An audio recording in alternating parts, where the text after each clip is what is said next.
संदेह। मेरे दादाजी जब भी कहीं बाहर घूमने जाते तो मेरी सास को ज़रूर ले जाते थे। 2 दिन तक घर नहीं आते थे। जब वापस आते तो दोनों बहुत खुश रहते थे। मेरी सास अपने लिए रंग बिरंगे कपड़े लेकर आती थी, जबकि वह विधवा थी। मुझे उन दोनों के रिश्ते में खोट नज़र आ रहा था, इसलिए मैंने उनकी सच्चाई जानने के लिए उन पर नज़र रखी। जब वे लोग घूमने गए तो मैंने उनका पीछा किया। वहाँ मेरे सामने एक बहुत बड़ा सच सामने आया। मेरे दादाजी तो मेरी सास की मेरी शादी एक बहुत बड़े ख़ानदान में हुई थी, जबकि मेरे मायके वाले निम्न श्रेणी के थे। मैं सुंदर थी। मेरी सास ने मुझे पसंद कर लिया और मेरे पति ने भी मुझसे शादी के लिए हाँ कर दिया था। अब मैं बहुत खुश थी। मुझे अपनी किस्मत पर गर्व महसूस हो रहा था। मेरी तीनों बहनों में से किसी की भी शादी इतने बड़े ख़ानदान में नहीं हुई थी। मेरे मम्मी पापा भी मेरे रिश्ते से बहुत खुश थे। मेरे पति अपनी माँ के इकलौते बेटे थे। शादी के बाद मेरे पति मुझसे बहुत प्यार भी करते थे। मैं अपनी ससुराल में बहुत खुश थी, लेकिन मेरे पति अमेरिका में बिजनेस करते थे, इसलिए वह ज़्यादातर अमेरिका में ही रहते थे। बहुत कम इंडिया आते थे। शादी के बाद वह फिर से अमेरिका चले गए थे। अब मेरी ससुराल में मेरी विधवा सास और दादा ससुर थे। हम तीनों ही आपस में खुश रहते थे। मेरे पति ने बताया था कि उनके पिताजी का किसी बीमारी के कारण देहांत हो गया था। अभी 3 साल ही हुए थे मेरे ससुर जी को मरे हुए, लेकिन मेरी सास वैसे ही रंग बिरंगे कपड़े पहनती थी। लेकिन कोई बात नहीं, पति के मरने से शौक नहीं मर जाते हैं। अपना शरीर है, अच्छे से बन ठन कर रहना किसे पसंद नहीं होता। मैंने सोचा पैसे वाले लोग हैं, पैसे वालों के लिए तो सब कुछ जायज़ है। वह चाहे कुछ भी करें, शौक नहीं करेंगे तो पैसों का क्या करेंगे। मैंने इतने सारे घर देखे सुने, लेकिन एक चीज़ मुझे अपने घर में बहुत अजीब लगती थी, जिसका ज़िक्र मैं किसी से कर भी नहीं सकती थी। क्या अमीर पैसे वाले ऐसे ही होते हैं? उनका कोई चरित्र नहीं होता है। मेरी नज़रों में तो रुपए पैसों से सबसे ऊपर चरित्र होता है। ये कौन सी बात होती है? मेरे दादाजी जब भी कहीं घूमने जाते तो मेरी सास को ज़रूर लेकर जाते। अगर वह मना भी करती कि नहीं जाऊंगी, तो ज़बरदस्ती लेकर जाते थे। कभी कभी मेरी सास कहती, आप अपने दोस्त के साथ घूमने चले जाओ, तो मेरे दादाजी कहते, मैं दोस्त के साथ नहीं, तुम्हारे साथ घूमने जाऊंगा। और जब वापस आते तो दोनों बहुत खुश दिखाई देते थे। मेरी सास अपने लिए नए नए रंग बिरंगे कपड़े खरीद कर लाती थी। यह बात मुझे हजम नहीं होती थी। घर में मैं भी तो हूँ, लेकिन मुझे कभी दादाजी ने घूमने जाने के लिए नहीं कहा। आखिर यह सब क्या चल रहा है? क्या पैसों के नशे में ये लोग इतने चूर हो गए हैं कि अपने रिश्ते का मान सम्मान, अपनी संस्कृति सब भूल गए हैं। क्या मेरे पति भी ऐसे ही हैं? लेकिन नहीं, वह तो मुझे बहुत प्यार करते हैं, तो फिर मुझसे दूर क्यों रहते हैं? काम के चक्कर में बाहर रहना पड़ता है, खुशी से नहीं। इकलौते लड़का हैं, अगर वह अपना बिजनेस नहीं संभालेंगे तो कौन संभालेगा? लेकिन मुझे अपने साथ अमेरिका लेकर नहीं गए हैं। बोल रहे थे कुछ ज़रूरी डॉक्यूमेंट्स चाहिए, जब डॉक्यूमेंट्स बन जाएंगे तब ले जाऊंगा। इसी बहाने कुछ दिन अपनी ससुराल में भी रह लो। अपनी सास और दादाजी के साथ। मेरी सास की तो शर्त थी कि वह अपना देश छोड़कर कहीं नहीं जाएंगी।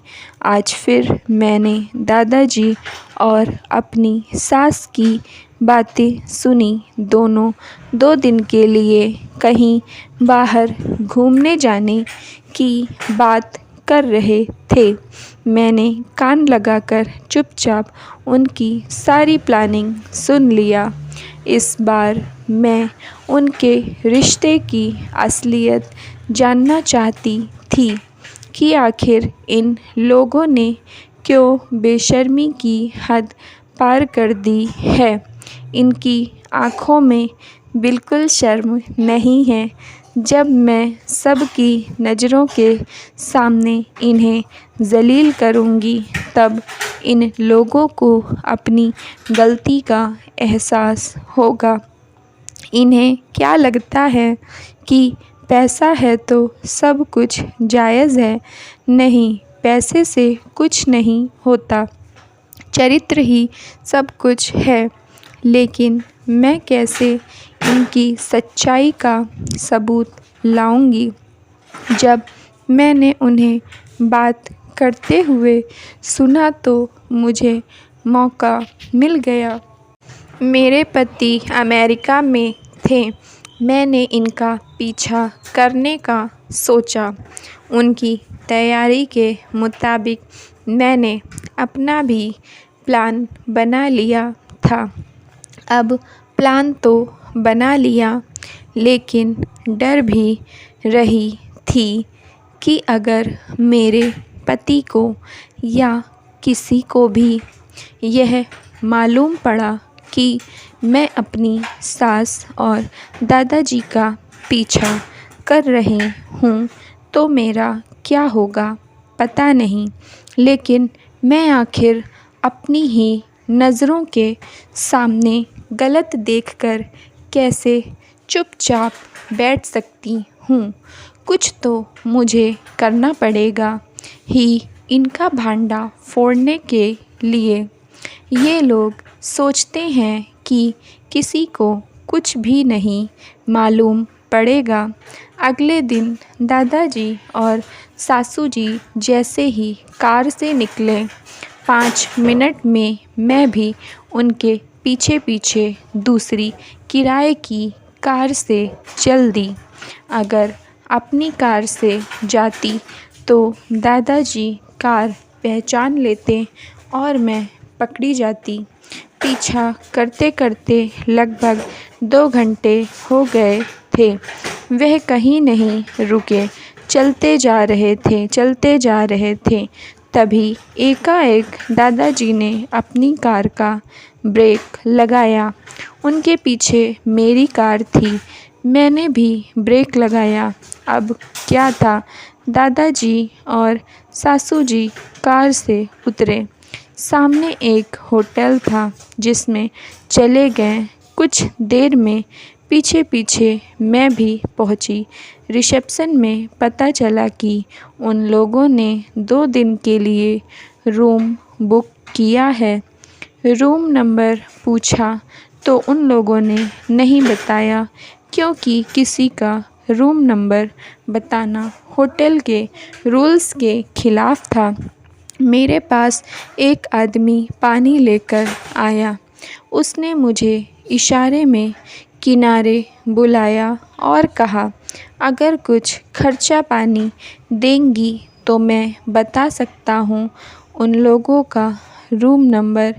मैंने 500 का नोट दिखाया तो उसने रूम नंबर बता दिया।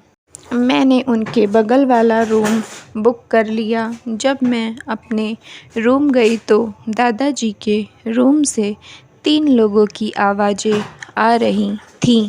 मुझे कुछ साफ सुनाई नहीं दे रहा था। तीसरा व्यक्ति कौन था? मैंने ये आवाज़ पहले कभी नहीं सुनी थी। मेरे मन में हज़ारों सवाल उठ रहे थे, डर भी लग रहा था, लेकिन फिर हिम्मत बांधा, जो होगा देखा जाएगा। घबराने की क्या बात है? मैं कुछ गलत नहीं कर रही हूँ। अब बात थी अंदर की सच्चाई कैसे पता करूँ कि आखिर एक ही रूम में घर से इतनी दूर ये तीनों क्या कर रहे हैं। इतना तो समझ आ गया था कि तीसरी आवाज़ किसी मर्द की थी। दिल कर रहा था दरवाज़ा खोलकर अभी अंदर चली जाऊं, लेकिन जल्दबाजी करना ठीक नहीं था। मुझे आवाज़ आई कि उनके रूम में कोई आया है। मैं अपने कमरे के दरवाजे के पास कान लगाकर खड़ी हो गई। वेटर था जो कुछ खाने का सामान लेकर आया था। दादाजी ने उससे पानी लेकर आने को कहा। मैंने जल्दी अपनी वेशभूषा बदलकर मर्दों वाला बना लिया। जब वह वेटर आया तो मैंने उसे पहले ही रोक लिया कि मुझे सरप्राइज़ देना है, ये पानी की बॉटल मुझे दे दो। वह मना करने लगा तो मैंने उसे 500 का नोट दिया और वह मुझे पानी देकर चुपचाप वहाँ से चला गया। मैं पानी की बॉटल लेकर दादाजी के रूम में गई। दादाजी, मेरी सासू जी और एक आदमी जिसकी उम्र करीब 50 वर्ष रही होगी बैठे थे। मेरी सास रो रही थी। मेरे दादाजी उनके सिर पर हाथ फेर रहे थे और वह व्यक्ति मेरी सास के पैरों के पास बैठा था। उनकी बातें सुनकर मुझे अपने आप में बहुत शर्म आई। क्या मेरी सोच इतनी गंदी हो गई है? मेरे दादाजी सासू जी से कह रहे थे कि यह मेरे भाई का लड़का है, रिश्ते में तुम्हारी उम्र का है और तुम्हारा देवर लगता है। इसकी पत्नी मर चुकी है। इस रिश्ते को स्वीकार कर लो और इससे शादी कर लो। मेरा भी अंतिम समय चल रहा है। कब मर जाऊंगा पता नहीं। बेटा तुम्हारा अमेरिका में रहता है। बहू भी आज नहीं तो कल उसके साथ अमेरिका में ही रहेगी। तुम अपना देश छोड़कर अमेरिका नहीं जाना चाहती हो तो तुम्हारा सहारा कौन रहेगा? शादी कर लो तो अकेलापन महसूस नहीं होगा, वरना बुढ़ापे में अकेलापन काट खाने को दौड़ता है। उनकी बातें सुनकर मेरी आँखों में आंसू आ गए। मैं सिर नीचे किए अपने कमरे में आ गई। कितनी गलत थी मैं। मेरे दादाजी तो सासू जी को बहू नहीं, बेटी की तरह प्यार करते हैं, ख्याल रखते हैं, तभी उनके लिए इतना परेशान हैं। वरना आज के ज़माने में कौन ससुर अपनी बहू के बारे में इतना सोचता है। धन्य है इनका रिश्ता। अब मेरा एक पल भी यहाँ रुकना ठीक नहीं था। मैं धीरे से रूम से निकली, अपनी गाड़ी लिया और घर आ गई। जब मेरे दादा ससुर और सासू जी घर आए तो मैंने भी अपनी सास को शादी कर लेने के लिए कहा। पहले तो वह बोली, इस उम्र में शादी, सब लोग हंसेंगे। लेकिन जब मैंने अपने पति से भी सासू जी की शादी के लिए कहा तो उन्हें भी हमारा फ़ैसला सही लगा। उन्होंने अपनी माँ को समझा बुझाकर उनकी शादी कर दिया और मेरे दादाजी मर चुके हैं।